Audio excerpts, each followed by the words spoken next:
다 일어나서서 하나님의 말씀 예레미야 구약성경 52장 1절에서 3절 말씀 1140페이지가 됩니다. 구약성경 예레미야 52장 1절에서 3절. 시드기야가 왕위에 오를 때에 나이가 21세라. 예루살렘에서 11년 동안 다스리니라. 그의 어머니의 이름은 하무달이라.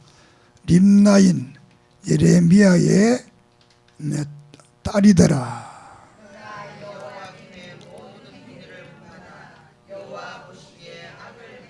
함께 봅니다. 여호와께서 예루살렘과 유다에게 진노하심이 그들을 자기 앞에서 쫓아내시기까지 이르렀더라. 시드기야가 바벨론 왕을 배반하니라. 아멘. 하나님 감사합니다. 성령님께서 말씀을 증언하게 하시고 또 우리가 말씀을 듣게 하소서. 이 말씀을 마음의 신비에 새기고 이 말씀대로 사는 능력이 우리의 삶 속에 나타나게 해 주시옵소서. 성경의 역사가 과거의 역사가 아니고 오늘 우리에게 주신 역사의 말씀인 것을 깨닫고 믿고 의지하게 해 주시옵소서. 부족한 종을 붙들어 주시고 성령의 인도를 따라 진리의 말씀 그대로 나타내게 해 주시옵소서. 예수 그리스도 이름으로 이적과 기적과 능력과 권능과 치료의 역사가 이 시간도 나타나게 하시고 우리의 삶 속에 아름다운 믿음의 간증들을 있게 해 주시옵소서. 예수님의 이름으로 기도드립니다. 아멘. 할렐루야. 이 시간도 하나님의 은혜와 사랑과 축복이 여러분에게 넘치기를 주의 이름으로 축복합니다.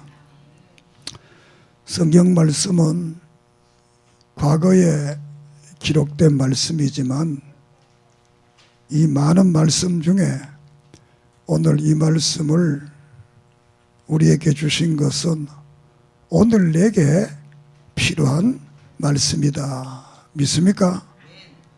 그래서 성경은 살아있다. 그리고 현재적 계시다. 이렇게도 말을 합니다. 이 성경은 같은 말이지만 개인에게 비치면 개인에게 좀 말이 되고 또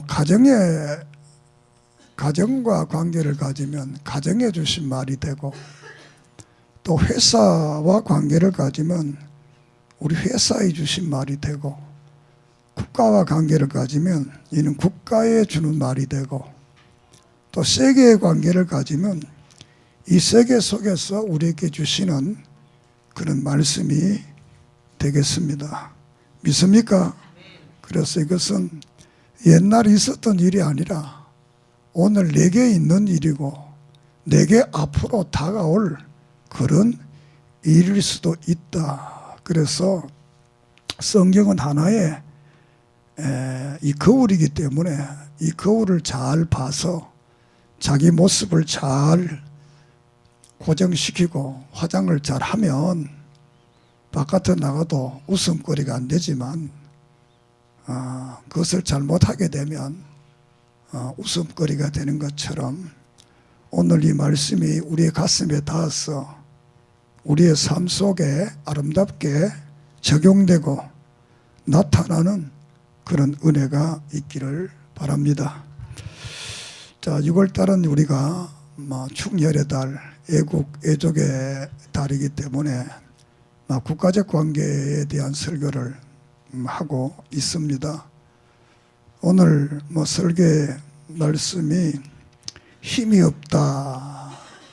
제목이 그렇습니다. 원래 제목은 판단차고 이렇게 내가 제목을 지었다가 힘이 없다, 이게 더 좋겠다 그래서 힘이 없다, 힘이 없다. 개인도 힘이 없으면 살마다 나잖아요. 힘이 막 넘쳐야 살맛이 나는데 힘이 없다. 그러니까 좀 비관적인 그런 내용이 되겠습니다. 이 예레미야서 1장을 보면 이 예레미야라는 분이 제사장의 아들입니다. 제사장의 아들인데 오늘날 하나님께서 그에게 나타나서 말씀을 증언해라 이렇게 하게 됩니다. 그래서 이분은 요시야 왕 때 1장 1절에 보면 요시야라는 왕이 나라를 다스릴 때 이렇게 부름을 받아서 이제 그의 아들 여호야김 또 손자 여호야긴 또 그 다음에 시드기야 이렇게 네 사람의 왕들이 다스리는 시대에 선지자로서 말씀을 증언하고 있습니다. 그리고 동시대에 같은 선지자라고 할 수 있으면 이 여호야김 시대에 하박국이라는 이런 선지자가 있었습니다. 이 하박국이라는 선지자는 그 시대를 바라보니까 하나님 믿는 백성이 어떻게 저렇게 죄를 짓고 타락을 하는데도 하나님의 벌을 안 내리고 가만둡니까? 이게 어떻게 하나님 살아있다고 할 수 있습니까? 이렇게 묻습니다. 그러니까 하나님 그러냐? 그래서 하나님이 바벨론 군대를 동원해서 유다를 유린합니다. 그걸 보니까 이 하박국이 더 하나님 아무리 믿는 사람이 잘못해도 저 안 믿는 사람보다야 그래도 낫지 않습니까? 이렇게 이제 또 불평을 합니다. 그러면서 깨달은 진리가 하박국은 내게 아무것도 없어도 하나님만 내게 있으면 된다. 그래서 의인은 믿음으로만 산다. 이런 하박국서를 우리에게 아름다운 간증으로 남기게 됩니다. 이렇게 그 시대에 세상이 총체적으로 이 범죄하는 정말 안 믿는 사람은 말할 것도 없고 하나님의 백성들이 정말 우리가 볼 때도 좀 의식인 사람 볼 때도 이 민족이 이래서 되겠나 좀 매를 좀 때렸으면 좋겠다 이런 정도의 시대 이때에 예레미야가 또 같이 등장을 하게 됩니다. 이 예레미야는 1장에 보면 나이가 아주 어렸습니다. 나이가 어렸는데 20대 되기 전인데 하나님께서 예레미야를 불러서 환상을 보게 합니다. 보는데 두 가지 환상인데 그 중에 하나만 말하겠는데 북쪽에서 큰 가마가 밑에서 불을 막 떼니까 그 가마에 물이 막 팔팔팔팔팔 끓는 거예요. 이거도 쏟아버리는 거예요. 그러니까 그 큰 가마에 끓는 물을 쏟아버리니까 그 앞에 있는 것들이 나무고 짐승이고 사람이 한꺼번에 다 되어서 죽게 되고 고통을 당하는 이런 모습을 보여줍니다. 그래서 예레미야가 묻습니다. 이게 뭡니까? 물으니까 그것은 이제 바벨론이 유다를 치는 거다. 전쟁이 일어나는 거다. 그럼 어떻게 하면 됩니까? 회개하고 하나님께로 돌아오면 그런 일이 안 일어난다. 믿습니까? 하나님은 덮어놓고 볼 주는 게 아니라 자기들이 봐도 일은 안 되겠다 그런 시대에 그런 환상을 보여주면서 봐라, 이 끓는 물이 이 쏟아지니까 다 죽지 않냐, 이걸 막는 길이 있는데 회개하라, 하나님께로 내게로 돌아오라, 네가 정신을 차리라, 이렇게 이제 예레미야에게 말을 합니다. 그러니까 예레미야가 너무 황당하잖아요. 그래서 또 일 힘드니까 하나님 나 그거 못합니다. 난 나이도 어리고, 아니 나이 많은 사람 많은데 왜 나를 시켜, 내가 나이가 작아서 아무것도 못하는데 왜 나를 시키느냐고. 그러니까 하나님이 그래 한다, 내가 너를 어머니 뱃속에 있을 때부터 내가 택했다는 거야. 그래서 예레미야가 선지자가 되어서 하나님의 말씀을 증언을 하게 됩니다. 그래서 이 성경 속에서 이 하박국 선지자가 자신이 한 말이 이루어지는 것을 목적을 합니다. 그리고 두 번째, 이 예레미야가 자기가 한 말이 그 현실 속에 이루어집니다. 그런데 우리가 인생을 살아가면서 내가 말한 예언에 좋은 일들이 이루어지면 참 신나고 즐겁고 멋지잖아요. 그런데 그 처참한 그 비극의 역사가 이루어져 가는 것을 보면 얼마나 가슴이 아프겠어요. 나쁜 일이 이루어져 가는 걸 볼 때 얼마나 그 미래를 보고 있는 그 당사자로서는 정말 말할 수 없는 그런 그 고뇌와 고통을 가지게 됩니다. 이 하나님께서 이 이스라엘 백성들을 깨닫게 하기 위해서 BC 722년에 아수르 나라가 북쪽 이스라엘을 쳐서 그 나라를 다 없애버리고 그 사마리아인들을 전부 이 아수르로 잡아가고 아수르에 있는 사람들을 사마리아로 보내가지고 혼혈, 결혼을 시키기 위해서 이 아수르가 정책적으로 민족 개조 운동을 합니다. 왜? 이스라엘이 너무 하나님만 섬기니까 어떻게 하면 하나님을 안 섬기게 하는 게 뭐냐. 그래서 결혼 정책으로 이제 혼혈을, 그래서 예수님 올 때까지 이스라엘 사람은 사마리아인이라 그 상용을 하는 거예요. 사마리아는 혼혈 쪽이다 이렇게 해서. 그래서 갈릴리 사람들이 예루살렘 올 때는 사마리아로 가면 바로 통과하면 되는데 그리 안 가고 저 요단강을 건너서 저 광야로 돌아가지고 이렇게 해서 이제 예루살렘 올라. 왜? 이 부정한 사람 만나면 내가 하나님 앞에 가서 예배 드리는데 이게 지장이 되니까 안 만나야 되겠다. 참 어떻게 보면 대단한 치성을 드리는 거죠.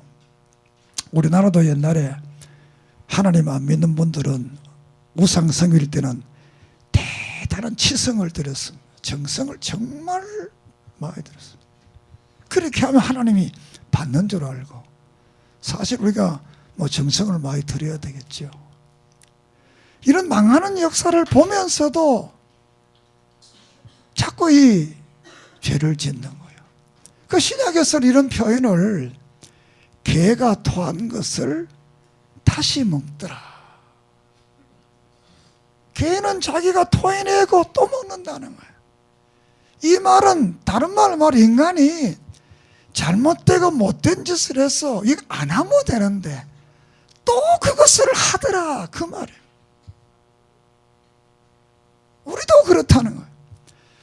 못된 일, 안 할 일, 이런 거는 한 번 하는 것으로 끝나고 일생 동안 안 해야 되는데 또 하더라 그 말이에요.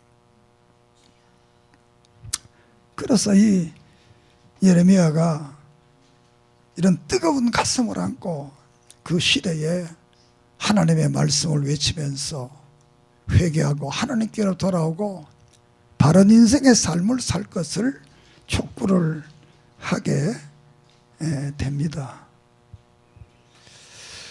그래서 이 요시야 왕 시대에 이제 그 시대의 역사를 보면 이제 아수르라는 나라가 지금의 시리아 뭐 그쪽입니다. 아수르라는 나라가 있고 또 그 뒤에 이제 바벨론이라는 나라가 생겨나게 됩니다. 바벨론의 나라가. 그 남쪽에는 이제 애굽이라는 큰 나라가 있게 되고 또 이 사우디 쪽에 그쪽에는 암몬과 모압 이런 백성들이 나라가 있게 됩니다. 그러니까 이스라엘 주위에는 밑에는 큰 애굽이라는 나라가 있고 에집트를 또 위에는 아수르라는 나라가 있고 또 그 옆에는 동쪽편에는 또 이 바벨론의 나라가 생겨나고 또 이 아래 사우디 쪽에는 모함과 암몬 족속이 또 있는 이 에게 쪽은 바다가 있어가지고 나가지도 못하고 딱 갇혀있는 조그마한 나라가 그러니까 어떻게 보면 우리나라가 비슷해요. 우리나라 밑에 보면 일본 있고 이쪽에 보면 중국이 있고 또 위로 보면 뭐가 있죠? 소련이 있고 동쪽 저 멀리 보면 미국이 있고 또 바로 위에 보면 북한이 있고 북쪽 이스라엘 다 이렇게 참 되게 우리가 이스라엘 나라하고 닮은 게 참 많습니다. 지정학적으로도 그렇고 그렇게 해서 이제 이 640년에 그냥 BC입니다. 640년에 이 아수르 나라하고 바벨론 나라가 이제 전쟁이 일어납니다. 큰 나라끼리 전쟁이 일어나는데 이 아수르가 나라가 이제 내분이 일어나서 약해져서 바벨론에게 집니다. 바벨론에게 지니까 이제 이 바벨론이 큰 나라로 하는데 이 큰 나라이니까 아수르가 져도 뭐 서울만 뺏겠지 다 진 게 아니잖아요. 그러니까 아수르가 이제 대사를 이제 애굽에다 보냅니다. 애굽에 보내서 애굽 왕 느고에게 야 전에 우리 친하게 지냈지 않냐. 우리 이렇게 어려우니까 좀 도와달라. 군대를 좀 보내서 이 전쟁 좀 우리가 바벨론을 이기도록 해달라. 이렇게 하니까 애굽의 왕이 가만히 생각해보니까 그래 도와주겠다. 그 속으로 잘 됐다. 이 판에 내가 아수르를 먹어야 되겠다. 이렇게 생각하고 이제 아수르가 이제 군대를 거느리고 이제 군대를 건드리고 이제 마게도니아 그 아수르에 가서 바빌론 군대가 싸우려면 이스라엘을 통과해야 가는 거야.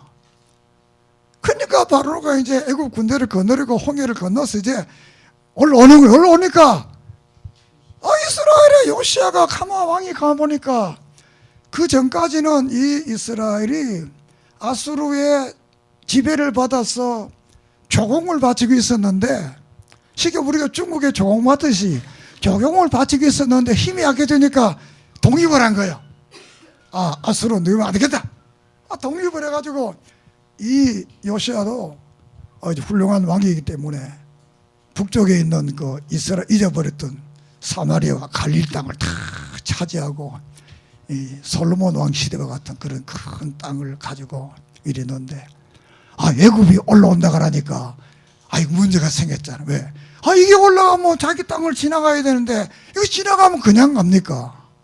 그래서 내가 군대를 통솔해서 아수르를 못 오게 되겠다. 이런 마음을 가지게 됩니다. 쉽게 말해 일본이 대륙으로 올라가려고 하니까 우리나라 통과 안 하면 못 가잖아요. 그러니까 이 애굽이 아수르를 집어먹으려면 이스라엘하고 통과해야 되는데 똑같은 거예요. 그래서 일본이 우리나라를 통과해야 중국도 다 들어가는데 그래서 올라오니까 요시아 왕이 군대를 거느리고 무기도시란 그 곳에 가서 전투를 하다가 지게 됩니다. 지게 되고 이 요시아 왕이 전사를 하게 됩니다. 뭐 전사를 하게 되니까 자기 아들을 이제 왕을 세우고 이제 이스라엘 유대가 이루어지는데 이 애굽 왕이 전쟁 이겼잖아요. 그러니까 이 유대에 와서 그 왕자리 내놔라. 그렇게 해서 그 왕자리를 빼앗아서 여호야김에게 주게 됩니다. 그리고 이제 이 애굽이 이제 갈대아군과 같이 이제 전쟁을 이제 하러 올라가서 전쟁을 이제 이 바벨론 군사와 하게 됩니다. 군사하게 되는데 이 애굽군과 이 아수르 패잔병들이 연합군이 되어서 하지만 바벨론에 치게 됩니다. 그래서 바벨론이 이제 아수르도 차지하게 되고 또 뛰어넘어서 애굽까지 다 이 바벨론이 그 나라를 이제 다스리게 됩니다. 그러면서 유대에 이제 또 진격에 들어와서 이제 애굽 왕이 세웠던 이 왕을 폐위시키고 그 다음에 여호야긴을 새기고 또 얘가 또 말을 잘 안 들으니까 다시 시드기야를 왕을 세우게 됩니다. 이렇게 해서 이 남쪽 유다가 세 번에 605년 또 602년 597년 586년 이렇게 네 번의 이 바벨론의 침공을 받게 됩니다. 그래서 1차 침공을 받았을 때는 이제 다니엘서 1장에 나온 다니엘과 많은 사람들이 이제 바벨론으로 잡혀가게 되는 그런 일이 일어나게 되고 2차 침공 때는 또 에스겔과 또 이 왕이 잡혀가는 이런 일들이 일어나게 됩니다. 이런 그 비극적인 모든 그 역사 속에서 이제 우리가 여기서 성경을 가만히 우리가 보게 되면 이 시드기야가 바벨론의 왕이 세워서 바벨론에게 충성을 맹세했는데 또 바벨론을 충성하자 애굽하고 또 손을 잡아가지고 야 우리 저 바벨론을 물리치자 이렇게 해서 또 하게 되니까 이 성경하는 느부갓네살이 화가 난 거예요. 이게 몇 번 용서해 줬으면 그냥 살면 되는데 또 적국하고 또 이렇게 하니까 마지막으로 오늘 성경에 나온 이 역사입니다. 588년에 예루살렘으로 진격해서 2년 만에 토성을 쌓아서 그 점령을 해요. 토성을 하면 뭡니까? 흙을 쌓아 올려가지고 그 예루살렘이 산 위에 있습니다. 앞에는 이렇게 감난산이 좀 크고 이쪽엔 좀 산이 좀 약간 더하다 낮습니다. 그리고 산이니까 이 올라가려면 어렵잖아요. 그러니까 그거다 뭐 흙을 채워가지고 뭐 성을 쌓아서 이렇게 점령을 했습니다. 이렇게 점령을 해서 그 성경은 이제 표현하기를 오늘 그 10절 12절 예레미야 52장 10절 12절을 우리 함께 한번 보겠습니다. 시작. 바벨론 왕 시드기야의 아들들은 그의 눈앞에서 죽이고 또 리블라에서 유다의 모든 고관들을 죽이며 시드기야의 두 눈을 빼고 노사슬로 그를 결박하여 바벨론 왕이 그를 바벨론으로 끌고 가서 그가 죽는 날까지 오게 가두었더라. 개인적으로는 져서 이 패잔병의 왕이라는 건 참 비참하잖아요. 자기 앞에서 아들을 다 죽임. 그리고 눈을 뽑아가지고 바벨론을 끌고 가서 일생 동안 감옥 생활하다가 죽게 됩니다. 성경에 보면 눈 빠져서 죽은 사람 또 있지요. 누굽니까? 삼손이 그랬잖아요. 삼손이 하나님 큰 축복을 줘버리고 여자 좋아하다가 두 눈 빠져가지고 감옥살이 하다가 마지막 일생을 마치잖아요.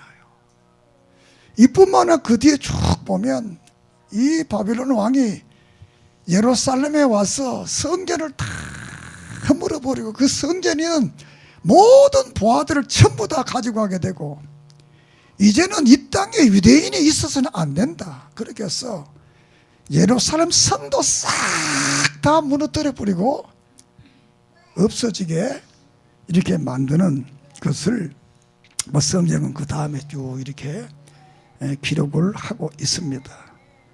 우리가 열왕기상 9장 7절에 보면 하나님이 솔로몬에게 나타납니다. 솔로몬이 하나님의 큰 성전을 짓고 거기에 번제를 드리고 하나님이 그 밤에 그에게 나타나서 하는 말이 네가 내가 준 말씀을 듣고 너희 아버지 다윗의 길을 걸어가면 너를 크게 더 축복하겠지만 네가 나를 버리고 우상을 섬기고 죄 지으면 이 아름다운 성전도 웃음거리, 이야기거리, 속담거리가 되가겠다. 이 예언이 그대로 이루어짐. 아무리 대단한 것도 하나님이 떠나버리면 아무것도 아니라는 거.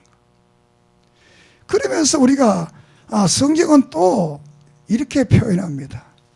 예레미야 예가 4장 10절에 보면 내 딸 백성이 멸망할 때에 자비로운 부녀들이 자기들의 손으로 자기들의 자녀를 삶아 먹었도다.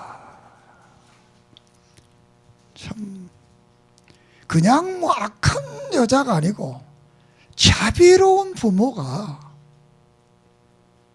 얼마나 이 전쟁이 비참하고 배가 고팠으면 자기 자식을 삶아서 먹을 수가 있겠습니까? 이게 전쟁에 진 백성의 표현의 한마디입니다. 자기가 낳은 자녀를 삶아 먹었다. 이게 이야기로서는 가능하지만 가능하겠나? 그런데 성경은 그런 일이 일어났다. 이때만 일어난 게 아니라 그 역사를 올라가면 150년에 사마리아가 망할 때도 그런 일이 일어났습니다. 더 역사를 올라가면 출애굽하기 전에 저들의 조상들이 애굽의 바로가 아들 놓으면 다 죽이는 이런 역사를 저들은 경험을 하고 있었습니다. 그러나 이런 그 놀라운 역사를 보면서도 그들은 늘 생각하기를 그는 그때 일이고 우리 때는 일어나지 않는다. 나와는 해당되지 않는다. 이렇게 하면서 죄를 짓고 잘못된 길을 걸어가는 겁니다. 오늘도 우리 수많은 교인들과 수많은 사람들이 그는 그 사람들이 그런 거고 나와는 늘 상관이 없다. 이렇게 자기 스스로를 속이면서 이렇게 살아가는 사람들이 많지 않나 이렇게 생각해 봅니다. 그리고 지난 시간에 말씀드렸지만 이제 말살 정책의 하나로서 창시 계명을 합니다. 그래서 다니엘서 3장 25절에 보면 1장 7절에 보면 환관장이 그들의 이름을 고쳐 다니엘을 베드사살이라 하고 하나냐는 사드락이라 하고 미사엘은 메삭이라 하고 아사는 아베누고라 하더라. 이렇게 이름을 바벨론식으로 다 갈아버리는.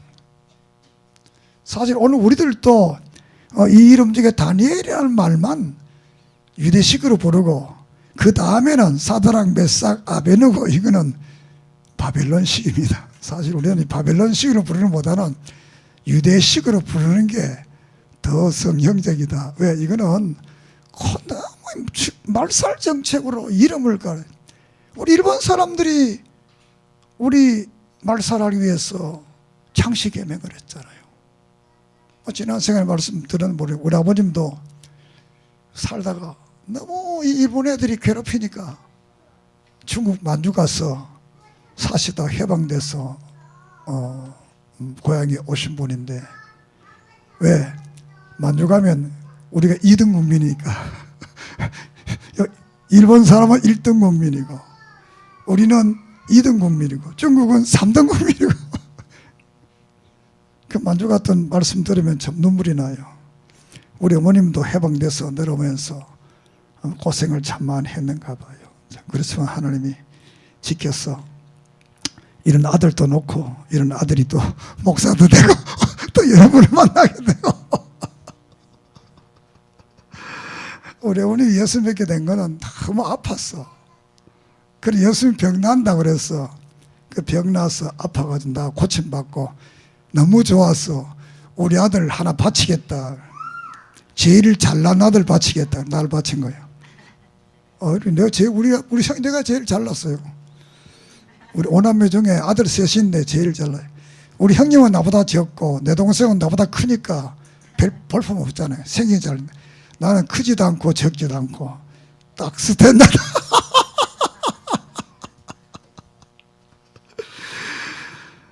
그래서 내가 목사 된 겁니다. 나도 사명을 받았고요. 이렇게 해서 참 전쟁이라는 것이 안 일어나야 되고 나라가 빼앗기지 말아야 되는 겁니다. 그런데 그런 일이 일어났다. 그 이유를 지난 시간에 약간 말씀드렸지만 생수의 근원이신 여호와를 버렸다. 하나님을 버렸다라는 것. 그리고 1장 16절에 왜 이런 일이 일어납니까? 예레미야가 물으니까 너희들이 나를 버렸다는 거예요. 너희들 나를 버리고 우상숭배했다는 거예요. 또 2장 13절에는 저들이 이 악을 행하는데 생수의 근원을 버렸다는 거예요. 그러니까 스스로 엉덩이를 파서 자기 스스로 하나님 없이 살아가려고 한다. 이렇게 말을 하게 됩니다. 하나님을 버리고 하나님의 백성이 하나님 버리고 살아갈 수 없잖아요. 우리도 인생도 그렇습니다. 다 크면 힘이 썩 크면 부모 없어도 삽니다. 그러나 어렸을 때는 부모 없으면 죽습니다. 못 삽니다. 오늘 제목이 힘이 되게 있으면 살 수 있는데 힘이 없으니까 혼자 살 수가 없는 거예요. 나도 힘이 우리가 되게 있는 것 같지만 하나님 우리 안 도와주면 살 수 없습니다. 우리가 하루하루 사는 게, 여러분은 늘 하나님 기적 좀 보여주세요. 기적 속에 삽니다. 길을 걸어다 언제 그러면 차가 와서 받을지 어떻게 받으면 죽는 거예요. 이게 그래도 우리가 강 크잖아요. 그놈은 타고 160km씩 막, 나도 옛날에 160, 170km까지도 가봤어요. 요새는 이제 그래 못 가는데, 요새는 겁이 나가지고 못 가요. 그거 겁 안 나잖아요. 재밌잖아요. 죽을 줄 모르고 사는 거예요.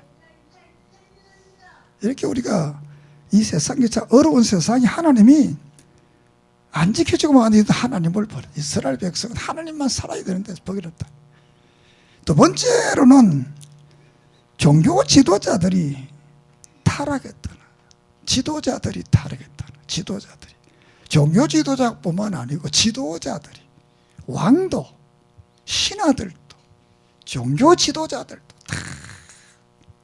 그러니까 초점은 종교 지도자. 왜? 그 시대의 가장 양심인적인 무리가, 집단이 누굽니까? 종교 지도자라요. 정치인들은 이게 원래 성경에 보면 정치인들이 하나도 이 타락 안 되게 성경에도 하나도 없어요. 다 이 왕들은 다 시원찮아요. 그 중에 가장 그래도 깨끗한 무리가 제사장 집단, 선지자 집단이 가장 깨끗함. 뭐 제사장 집단도 아주 이게 행편없는 집단이 많고.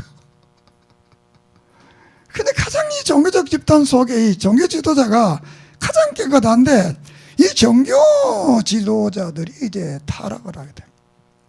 그래서 20장 1절에 보면 제사장 비솔이라는 사람, 이게 오늘 의용 제사장입니다. 왕에게 와서 늘 잘 된다, 괜찮다, 바벨론 왔다 가도 그냥 간다, 늘 이 정권의 앞잡이가 돼가지고 그게 이제 이 함모라는. 그 다음에 28장 1절에 보면 거짓 평화를, 평화가 온다, 늘 좋은 세상 온다, 이렇게 해서 좋은 말만 늘 하는 거예요. 왕에게 듣기 좋은 말만 하는 거예요. 이 신하들에게, 대신들에게 좋은 말만 자꾸 하는 거예요. 그러니까 그 시대는 이 종교 국가 시대니까 이 제사장들의 말이나 선지자의 말이 대단한 어떤 권위가 있던 그런 시대니까. 그런데 예레미야가 하는 말은 죽어라도 안 되는 거예요. 예레미야는 사실을 말하고 진실을 말하니까, 진실을 말하니까 듣기 싫잖아요. 못해도 자꾸 잘한다 하면 진짜 잘하는 줄 알고 착하고 기분 좋은데, 자기는 잘하는 것 같은데 못한다 그러면 되게 기분 나쁘잖아요. 나도 그래요. 못한다 그러면 기분 나빠요. 언제가 말씀드렸지만 이 나이 되면 격려가 필요하다. 그러니까 사람이 격려가 늘 좋더라고요. 잔소리하는 것보다. 나이 좀 드는 사람은 격려를 많이 하세요. 가정에서도 그러니까 밥맛 없어도 그 맛있다, 그 잘 안 되더라고. 이게 또 나도 늘 열심히 하려고 그러는데도 이게 잘 안 되더라고요. 그러니까 격려가, 그러니까 좋은 말을 자꾸 하면서 성경을 보면 9장 15절이나 23장 15절 이렇게 쭉 보면 동물을 먹이고 숙물을 먹여야 돼. 잘못된 말을, 이게 평화를 가장해서 이렇게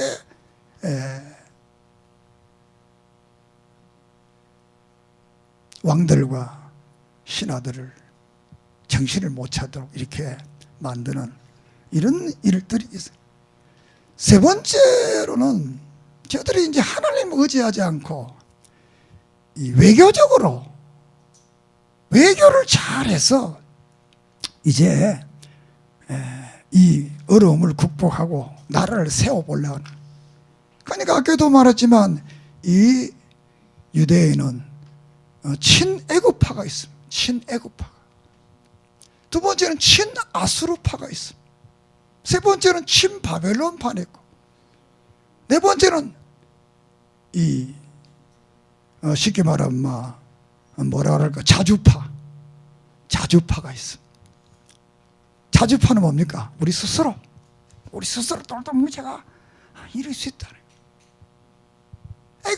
친애굽파는 애굽의 힘을 빌려야 된다. 친아수르파는 아수르의 힘을 빌려야 된다. 신바벨론파는 바벨론의 힘을 빌려야 된다. 자주파는 스스로 된다. 이렇게 크게는 네 파가 이렇게 막 맨날 싸우는 거예요. 어전 회의를 열면 이 아수르파는 아수르, 바벨론파, 애굽파, 자주파 이렇게 늘 싸우게 되는 겁니다. 그래서 이 성경에서는 이 에레미야 2장 18절 내가 시올의 물을 마시려고 애굽으로 가는 길에 있음을 어찌매냐. 애굽을 의지한 게 어찌매냐. 하나님 의지해야 되는데 애굽을 의지한다. 그 이어서 18절을 하반절은 내가 그 강물을 마시러 아수르로 가는 길이 어찌매냐. 이 아수르를 또 이렇게, 또 27장 17절 이하에서는 바벨론, 그 다음 자주파들은 7장 4절에 보면 너희는 이것이 여호와의 성전이라 여호와의 성전이라 여호와의 성전이라 하는 거짓말을 믿지 말라. 쉽게 말하면 자주파는 우리가 하나님 성전이 있고 우리가 할례를 받겠는데 우리는 안 진다는 거예요. 안 망한다는 거예요. 이렇게 해서 이 네파가 어전 회의 때마다 다투. 이렇게 해서 결국은 아까도 말했지만 결론적으로 망하게 돼서 나라도 빼앗기고 백성들도 다 바벨론으로 포로로 잡혀가고 왕은 자기 보는 눈앞에서 자녀들을 다 참수하고 자기도 두 눈이 빠져서 바벨론에 가서 감옥에서 일생을 살다가 죽었다는 이 슬픈, 이런 거는 막 우리가 안 보면 참 좋은데, 그러나 이건 역사입니다. 오늘 우리를 한번 생각해 보면 오늘 우리의 시대도 1910년 한일 합방되던 시대나 1950년 6.25 전야나 다른 게 별로 없습니다. 그런 이 상황 속에 우리나라가 지금 와 있습니다. 그러니까 한국은 자주파, 한국에도 자주파가 있으면 지금 힘이 없으면서도 우리끼리 뭐 어떻게 살아보겠다고. 지금 세계화된 시대에 우리끼리 살 수 없습니다. 특히 우리나라 같으면 뭐 자원이 별로 없잖아요. 우리나라 자원은 뭐지요? 사람밖에 없잖아요. 우리나라 자원은 사람밖에 없습니다. 땅도 작지, 인구는 많지. 이 사람 이게 활용해서 외국과 같이 살아야 되는데 이 문호 개방 안 하면 못 삽니다. 아마 우리가 뭐 이 문호가 개방 안 됐더라면 밥이나 뭐 쌀밥은 그냥 좀 비싸게 그 외에는 소고기도 못 먹어요. 아마 한 10만 원 정도 갈 거예요. 한 건에 한 10만 원 정도 갈 거예요. 가면 뭐 10만 원 주고 소고기 한 건 어떻게 먹냐. 나도 뭐 이런 말 미안하지만 국산 소고기 먹어본 지 언제 먹어본지 모르겠어요.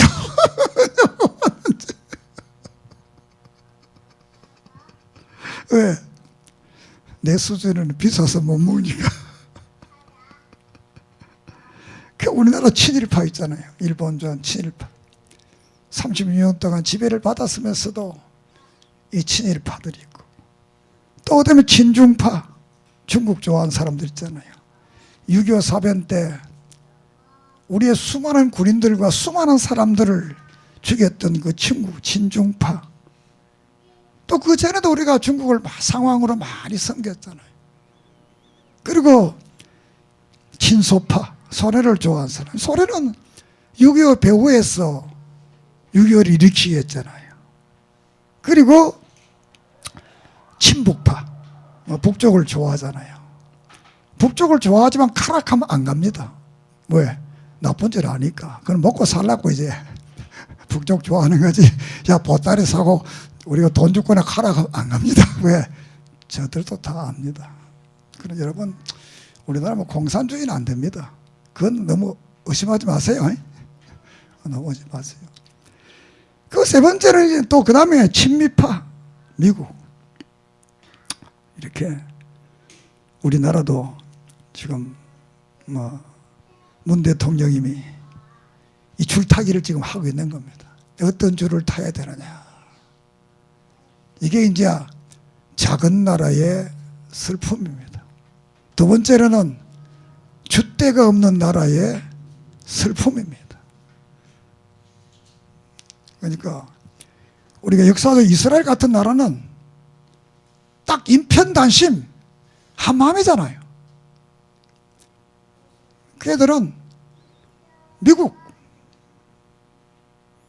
그러니까 미국이 죽도록 도와주는 거예요. 뭐. 그러니까 우리는 이제 이것도 아니고 저것도 아니고 이게 큰 문제예요.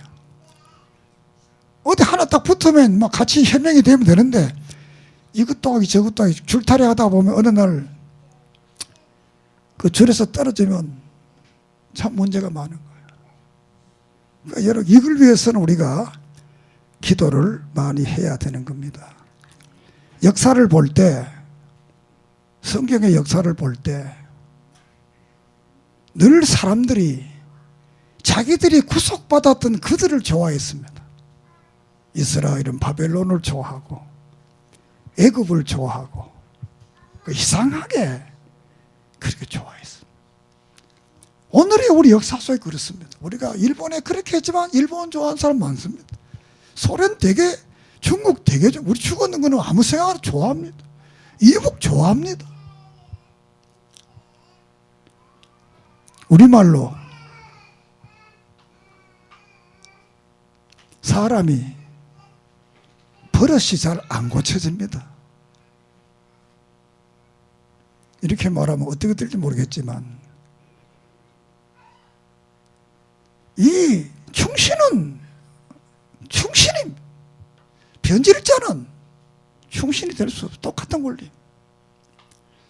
한번 우리를 지배했던 자는 언젠가 또 지배하고 싶은 그런 마음을 가질 수밖에 없는, 우리 개인도 똑같습니다.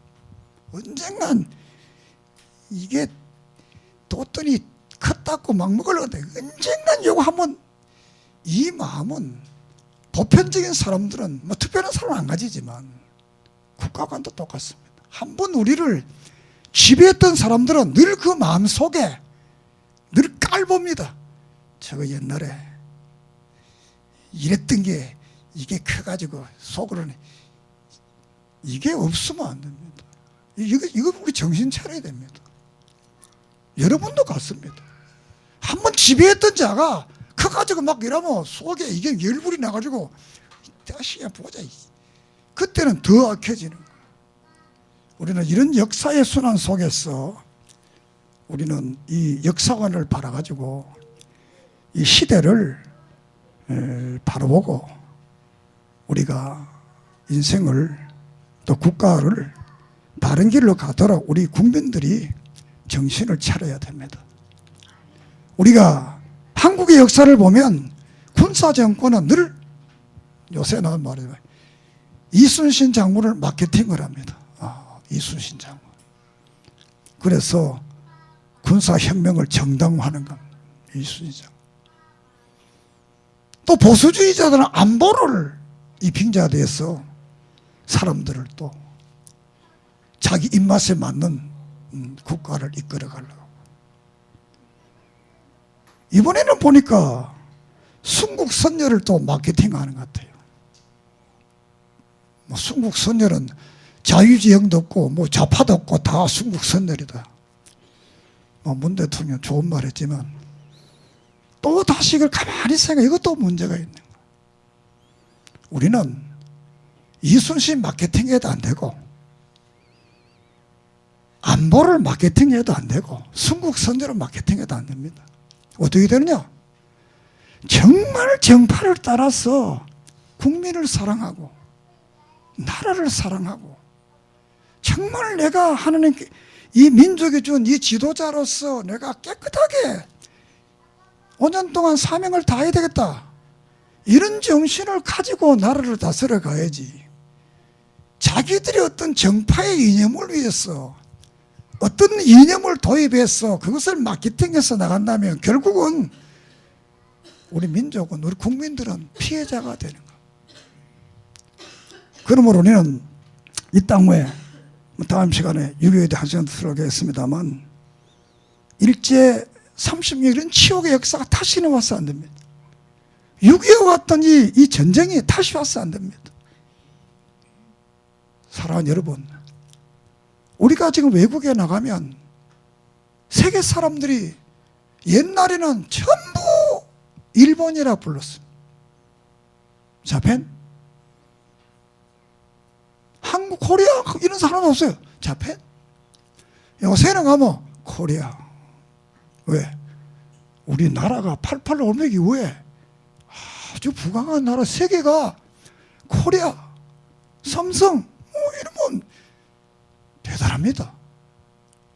나라가 없어봐요. 누가 알아주겠어요? 나라 없으면 아무도 안 알아줍니다. 겉으로 동경을 해도 속으로 안 알아줍니다. 나라가 이 정도 세계 10대 국가 속에 G20에 들어가고 경제가 10대 경제를 가지고 있으니까 세계 사람들이 한국 사람을 우리를 보고 외국인들이 한국에 옵니다.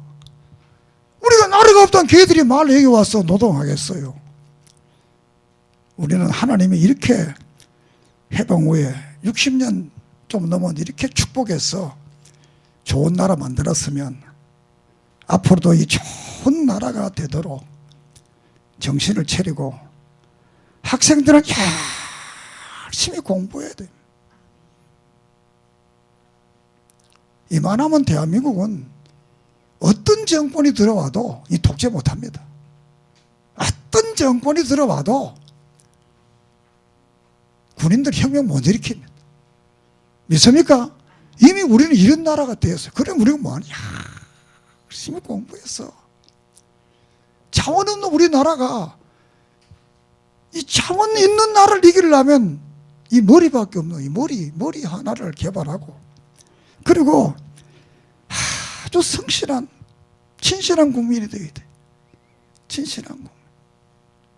그래서 우리는 끝으로 국방 의무도 잘 하고 근로 의무도 잘 감당해 열심히 일하고 납세 의무 세금도 잘 내고 교육 의무를 잘 감당해서 이 대한민국이 하나님의 은혜 속에 특별히 우리 교인들이 이제 한국의 종교인 숫자가 기독교인이 제일 많다고 그랬어요. 작년까지는 하나님 우리가 적으니까 이렇게 핑계 댈 수 있지만 이제는 예수 믿어서 핑계 댈 수가 없습니다. 믿습니까? 우리가 이 나라를 선도해가는 최고의 양심의 보류가 되어야 돼요. 성경 속에서 이 결론적인 이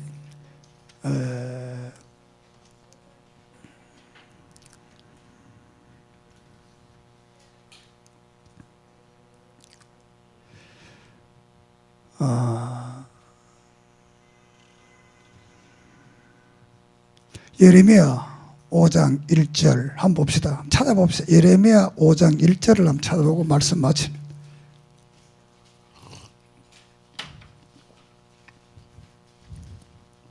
예레미야 5장 1절 시작. 너희는 예루살렘 거리로 빨리 다니며 그 넓은 거리에서 찾아보고 알라. 너희가 만일 정의를 행하며 진리를 구하는 자를 한 사람이라도 찾으면 내가 이 성을 용서하리라. 믿습니까? 지도자를 여러 가지 이유가 있지만 결론적인 말은 너 백성들 한 사람도 지금 바로 안 서 있다. 한 사람이라도 바로 서면 이 나라 안 망하게 했다는 거예요. 우리 한 사람, 너가 그러지만 내 한 사람 하나님 앞에 이 사회 앞에 내가 작은 모통이라도 빛을 비추면 그 빛을 통해서 이 나라가 변화되고 세계가 변화되는 이런 역사가 있겠고 다시는 우리 속에 1910년과 같은 합병의 나라가 안 되고 1950년 6.25와 같은 이런 동정상정의 비극이 이 땅에 일어나지 않는 그런 나라를 우리 자손대대로 물려줄 수 있는 이런 믿음의 사람들 되기를 주의 이름으로 축원합니다. 역사를 보고 역사를 배우고 그 역사 속에서 내가 바른 길을 살아가는 성도들 되기를 소망합니다. 기도드리겠습니다.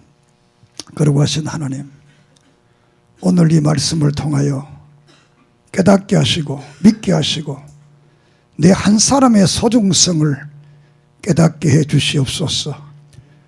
이 땅에 300여 나라가 있지만 그 중에 우리를 대한민국에 태어나게 하시고 이 땅에서 예수 믿고 이 땅에서 구원받고 이 땅에서 살아가는 하나님, 우리는 이 나라를 사랑하고 우리 있는 민족을 사랑하고 나아가서는 세계와 인류를 사랑하는 믿음의 사람들 되게 해 주시옵소서.